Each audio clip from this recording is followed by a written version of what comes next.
Praise the lord. యేసుక్రీస్తు దివ్యనామంలో ఉదయకాల సమయంలో వాక్యం వింటున్న వీక్షించుచున్న మీ అందరికీ నా హృదయపూర్వక వందనాలు తెలియజేస్తున్నాను. దేవుని బిడ్డలారా, జీవితంలో ఎన్నో ఆశించావు, ఎన్నో కోరుకున్నావు, ఏవి జరగకపోవడం చూసి నిరాశ నిస్పృహ పాలై నీరసించిపోయి ఉన్నావా? ఒకవేళ అలాంటి పరిస్థితుల్లో నువ్వు ఉన్నట్లయితే దేవుడు నిన్ను ప్రేమించి ఒక అద్భుతమైన వాగ్దానాన్ని ఇచ్చి నిన్ను బలపరచాలని ఆశపడుతున్నాడు. ఏంటి ఆ వాగ్దానం? కీర్తనల గ్రంథం 20వ అధ్యాయం 4వ వచనం. నీ కోరికను సిద్ధింపజేసి నీ ఆలోచన యావత్తును సఫలపరచునుగాక. ఎంత అద్భుతమైన మాట అండి. నీ కోరికనంట దేవుడు సిద్ధింపజేసి నీ ఆలోచన యావత్తును సఫలపరచబోతున్నాడు. ఇంతవరకు ఇల్లు కట్టాలనుకున్నావు, కట్టలేకపోయి ఉండొచ్చు.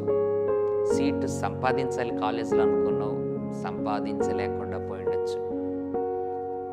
ఉద్యోగం సంపాదించాలి, ఉద్యోగం సాధించాలి, జాబ్ రావాలి అని ఆశపడి ప్రయత్నించావు, కానీ రాకుండా పోయి ఉండొచ్చు.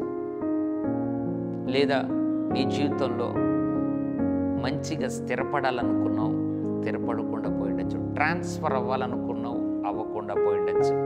పెళ్ళి అవ్వాలనుకున్నావు, అవ్వకుండా పోయి ఉండొచ్చు. పెళ్ళైనా కూడా పిల్లలు పుట్టాలి అని అనుకున్నావు, చాలా ఆలస్యం అవుతూ ఉండొచ్చు. ఏ ఆశ అయితే, ఏ కోరిక అయితే నీ జీవితంలో ఇంతవరకు ఆలస్యం అయ్యిందో, వాయిదాలు పడిందో, దేవుడు అంటున్నాడు, బిడ్డ ఇక నువ్వు దిగులు పడద్దు. ఎందుకో తెలుసా? నీ కోరికను నేను సిద్ధింపజేసి నీ ఆలోచన యావత్తు సఫలపరచబోతున్నాను. ఎంత అద్భుతమైన మాట అండి. దేవుడు మాట్లాడుతున్న మాట నమ్మాలి. దేవా, నా కోరికను సిద్ధింపజేయబోతున్నావు, నేను నమ్ముచున్నాను. నా ఆలోచన యావత్తును సఫలపరచబోతున్నావు, నేను నమ్ముచున్నాను అని నువ్వు హృదయపూర్వకంగా పలకగలిగితే నిశ్చయముగా దేవుడు నీ జీవితంలో నీ కోరికను సిద్ధింపజేసి నీ ఆలోచన యావత్తును సఫలపరిచి తద్వారా ఆయన నామానికి మహిమ తెచ్చుకొని దేవుడు నిన్ను అనేకులకు ఆశీర్వాదకరంగా నిలబెడతాడు. అట్లు దేవుడు కృపను నీకు, నీ కుటుంబానికి, నీ బిడ్డలకు అనుగ్రహించును గాక. ఆమేన్. పరిశుద్ధ తండ్రి, నీకు వందనాలు. ఉదయకాల సమయంలో కోరికను సిద్ధింపజేసి నీ కోరికను సిద్ధింపజేసి నీ ఆలోచన యావత్తును సఫలపరుస్తాను అని వాగ్దానం ఇచ్చినందుకు వందనాలు. ఎంతమంది అయితే కోరికలు కోరి ఆశలు కలిగి ఉండి ఇంతవరకు ఏవి నెరవేరకుండా ఉండటం చూసి దిగులు పడుతున్నారు, బాధపడుతున్నారు, వారిని ఉద్దేశించి మాట్లాడినందుకు వందనాలు. ఇక మీదట నువ్వు చేస్తానని నువ్వు ఇచ్చిన వాగ్దానం బట్టి స్తోత్రాలు.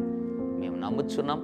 ఇక మీదట ప్రభువా, మా అందరి కోరికలను, ఆలోచన యావత్తును సఫలపరచబోతున్నందుకు వందనాలు అని ఎంతమంది అయితే నమ్ముతూ విశ్వసించి నేను స్తుతిస్తున్నారు, ఇప్పుడే వారి జీవితంలో, వారి కుటుంబంలో, వారి బిడ్డల జీవితంలో కోరికను సిద్ధింపజేసే ఆలోచన యావత్తును సఫలపరచమని యేసు నామములో ప్రార్థిస్తున్నాము తండ్రి. Amen, amen. God bless you.